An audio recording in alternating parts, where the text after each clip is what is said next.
Ezra 1వ అధ్యాయం. పారసీక దేశపు రాజైన కోరెషు ఏలుబడిలో మొదటి సంవత్సరమందు ఇర్మియా ద్వారా పలుకుబడిన తన వాక్యమును నెరవేర్చుటకై యెహోవా పారసీక దేశపు రాజైన కోరెషు మనస్సును ప్రేరేపింపగా అతడు తన రాజ్యమనంతటా చాటింపు చేయించి వ్రాత మూలముగా ఇట్లు ప్రకటన చేయించెను. పారసీక దేశపు రాజైన కోరెషు ఆజ్ఞాపించినదేమనగా, ఆకాశమందులి దేవుడైన యెహోవా లోకమందున సకల జన్మలను నా వశము చేసి యూదాదేశమందున్న యెరూషలేములో తనకు మందిరమును కట్టించుమని నాకు ఆజ్ఞ ఇచ్చి ఉన్నాడు. కావున మీలో ఎవరు ఆయన జనులై ఉన్నారో వారు యూదాదేశమందున్న యెరూషలేమునకు బయలుదేరి యెరూషలేములోని దేవుని మందిరమును అనగా ఇశ్రాయేలీయుల దేవుడైన యెహోవా మందిరమును కట్టవలెను. వారి దేవుడు వారికి తోడయుండునుగాక. మరియు యెరూషలేములో నుండి దేవుని మందిరమును కట్టించుటకై స్వేచ్ఛార్పణను గాక ఆయా స్థలములలోని వారు తమ యొద్ద నివసించు వారికి వెండి బంగారములను వస్తువులను పశువులను ఇచ్చి సహాయము చేయవలెనని ఆజ్ఞాపించెను. అప్పుడు యూదా పెద్దలను, బెన్యామీనీయుల పెద్దలను, యాజకులను, లేవీయులను ఎవరెవరి మనస్సును దేవుడు ప్రేరేపించెనో వారందరూ వారితో కూడుకొని వచ్చి యెరూషలేములో ఉండు యెహోవా మందిరమును కట్టుటకు ప్రయాణమైరి. మరియు వారి చుట్టూనున్న వారందరూ స్వేచ్ఛగా అర్పించినవి గాక వెండి ఉపకరణములను, బంగారును, పశువులను, ప్రశస్తమైన వస్తువులను ఇచ్చి వారికి సహాయము చేసిరి. మరియు నెబుకద్నెజరు యెరూషలేములో నుండి తీసుకుని వచ్చి తన దేవతల యొక్క గుడి అందుంచిన యెహోవా మందిరపు ఉపకరణములను రాజైన కోరెషు బయటికి తెప్పించను. పారసీక దేశపు రాజైన కోరెషు తన ఖజానాదారుడైన మిత్రిదాతు ద్వారా వాటిని బయటికి తెప్పించి లెక్క చేయించి యూదులకు అధిపతియగు శేష్బజ్జరు చేతికి అప్పగించెను. వాటి యొక్క లెక్క 30 బంగారపు పళ్ళెములను, 1000 వెండి పళ్ళెములను, 29 కత్తులను, 30 బంగారు గిన్నెలను, 410 వెండితో చేయబడిన 2వ రకమైన గిన్నెలను, మరి ఇతరమైన ఉపకరణములను 1000 అయి ఉండెను. బంగారు వస్తువులను, వెండి వస్తువులను అన్నీ 5400. శేష్బజ్జరు బబులోను చెరలో నుండి విడిపింపబడిన వారితో కూడా కలిసి వీటన్నిటిని యెరూషలేమునకు తీసుకొని వచ్చెను. ఎజ్రా 2వ అధ్యాయం. బబులోను రాజైన నెబుకద్నెజరు చేత బబులోను దేశమునకు చెరగా తీసుకొని పోబడిన వారికి ఆ దేశమందు పుట్టి చెరలో నుండి విడిపింపబడి యెరూషలేమునకును యూదాదేశమునకును తమ తమ పట్టణములకును పోవునట్లుగా సెలవు పొంది జెరుబ్బాబెలు, యేషువ, నెహెమ్యా, సెరాయ, రెలేలాయ, మర్దెకై, బిల్షాను, మిస్పెరేతు, బిగ్వై, రెహూము, బయనా అను వారితో కూడా వచ్చిన ఇశ్రాయేలుల యొక్క లెక్క ఇది. పరోషు వంశస్థులు 2172. షెఫట్యా వంశస్థులు 372. ఆరహు వంశస్థులు 775.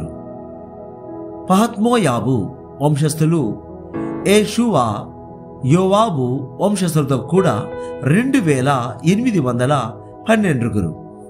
ఏలాము వంశస్థులు 1254. జత్తు వంశస్థులు 945. జక్కయి వంశస్థులు 760 మంది. బానీ వంశస్థులు 642. బేబై వంశస్థులు 623. అజ్గాదు వంశస్థులు 1222. అదోనీ కాము వంశస్థులు 666. బిగ్వయి వంశస్థులు 2056. ఆదీను వంశస్థులు 454. అటేరు వంశస్థులు హిస్కియాతో కూడా 98 బెజయి వంశస్థులు 323, యోరా వంశస్థులు 112, హాషుము వంశస్థులు 223, గిబ్బారు వంశస్థులు 95, బెత్లెహేము వంశస్థులు 123, నెటోపా వంశస్థులు 56, అనాతోతు వంశస్థులు 128, అజ్మావెతు వంశస్థులు 42, కిర్యాతారీము, కెఫీరా, బేయేరోతు అను వారి వంశస్థులు 743, రమాగెబా అను వారి వంశస్థులు 621, మిక్మషు వంశస్థులు 123, బేతేలు, హాయి మనుషులు 222,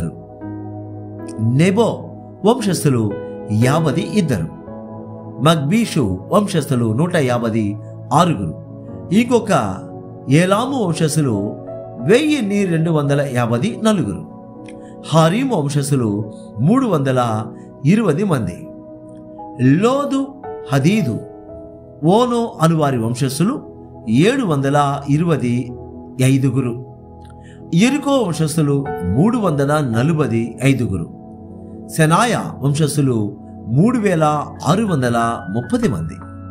యాజకులలో యేషువ ఇంటి వారైన యెదాయా వంశస్థులు 953, ఇమ్మేరు వంశస్థులు 1052, పషూరు వంశస్థులు 1247, హారీము వంశస్థులు 1017, లేవీయులలో యేషువ, కద్మియేలు, హోదవ్య అనువారి వంశస్థులు కలిసి 74, గాయకులలో ఆసాపు వంశస్థులు 128, ద్వారపాలకులలో షల్లూము, అటేరు, టల్మోను, అక్కూబు, హటీటా, షోబయి అను వారందరి వంశస్థులు 139, నెతీనీయులలో జీహా వంశస్థులు, హసూపా వంశస్థులు, టబ్బాయోతు వంశస్థులు, కేరోసు వంశస్థులు, సియాహా వంశస్థులు, పాదోను వంశస్థులు, లెబానా వంశస్థులు, హగాబా వంశస్థులు, హక్కుబు వంశస్థులు, హాగాబు వంశస్థులు, షల్మయి వంశస్థులు, హానాను వంశస్థులు, గిద్దేలు వంశస్థులు, గహరు వంశస్థులు, రెవాయ వంశస్థులు, రెజీను వంశస్థులు, నెకోద వంశస్థులు, గజ్జాము వంశస్థులు, ఉజ్జా వంశస్థులు, పాసెయ వంశస్థులు, బేసాయి వంశస్థులు, అస్నా వంశస్థులు, మెహూనీము వంశస్థులు, నెపూసీము వంశస్థులు, బగ్బూకు వంశస్థులు, హకూపా వంశస్థులు, అర్హూరు వంశస్థులు, బజ్లీతు వంశస్థులు, మెహీదా వంశస్థులు, హర్ష వంశస్థులు, బర్కోసు వంశస్థులు, సీసెరా వంశస్థులు, తెమహు వంశస్థులు, నెజీయహు వంశస్థులు, హటీపా వంశస్థులు, సొలొమోను సేవకుల వంశస్థులు, సొటయి వంశస్థులు, సొపేరేతు వంశస్థులు, పెరూదా వంశస్థులు, యహల వంశస్థులు, దర్కోను వంశస్థులు, గిద్దేలు వంశస్థులు, షెఫట్యా వంశస్థులు, హట్టీలు వంశస్థులు, జెబాయిము సంబంధమైన పొకేరెతు వంశస్థులు, ఆమి వంశస్థులు, నెతీనీయులను, సొలొమోను సేవకుల వంశస్థులను అందరూ కలిసి 392, మరియు తేల్మల్హు, తెల్హర్షా, కెరుబు, అద్దాను, ఇమ్మేరు అను స్థలములలో నుండి కొందరు వచ్చిరి. అయితే వీరు తమ పితరుల యొక్క ఇంటినైనను వంశావళినైనను చూపింపలేకపోయినందున వారు ఇశ్రాయేలీయులో కారో తెలియకపోయారు. వారు ఎవరనగా దెలాయా వంశస్థులు, టోబియా వంశస్థులు, నెకోదా వంశస్థులు, వీరు 652, మరియు యాజకులలో హబాయ వంశస్థులు, హాకోజు వంశస్థులు, గిలాదియుడైన బర్జిల్లయి యొక్క కుమార్తెలలో ఒకతెను పెళ్లి చేసుకొని వారి పేర్లను బట్టి బర్జిల్లయి అని పిలువబడిన వాని వంశస్థులు. వీరు వంశావళి లెక్కలో తమ తమ పేర్లను వెతికినప్పుడు అవి కనబడకపోయినందున యాజక ధర్మములో నుండి ప్రత్యేకింపబడి అపవిత్రులుగా ఎంచబడిరి. మరియు పారసీకుల అధికారి ఊరీమును తుమ్మీమును ధరించుకొనగల యొక్క యాజకుడు ఏర్పడు వరకు మీరు ప్రతిష్ఠితమైన వస్తువులను భుజింపకూడదని వారికి ఆజ్ఞాపించారు. సమాజం యొక్క లెక్క మొత్తము 42,360 మంది యాయను. వీరుగాక వీరి దాసులను దాసురాండ్రును 7,337 మరియు వారిలో గాయకులను గాయకురాండ్రును 200 మంది ఉండిరి. వారి గుర్రములు 730 వారి కంచెర గాడిదలు 245, వారి ఒంటెలు 435, గాడిదలు 6,720 ఉండెను. కుటుంబ ప్రధానులు కొందరు యెరూషలేములో నుండి యెహోవా మందిరమునకు వచ్చి దేవుని మందిరమును దాని స్థలములో నిలుపుటకు కానుకలను స్వేచ్ఛార్పణములుగా అర్పించిరి. పని నెరవేర్చుటకు తమ శక్తి కొలది ఖజానాకు 16,300 తులముల బంగారమును 2,50,000 తులముల వెండిని యాజకుల కొరకు 100 వస్త్రములను ఇచ్చిరి. యాజకులను లేవీయులను జనులలో కొందరును గాయకులను ద్వారపాలకులను నెతీనీయులను తమ పట్టణములకు వచ్చి కాపురము చేసిరి. మరియు ఇశ్రాయేలీయులందరూ తమ తమ పట్టణములందు కాపురము చేసిరి.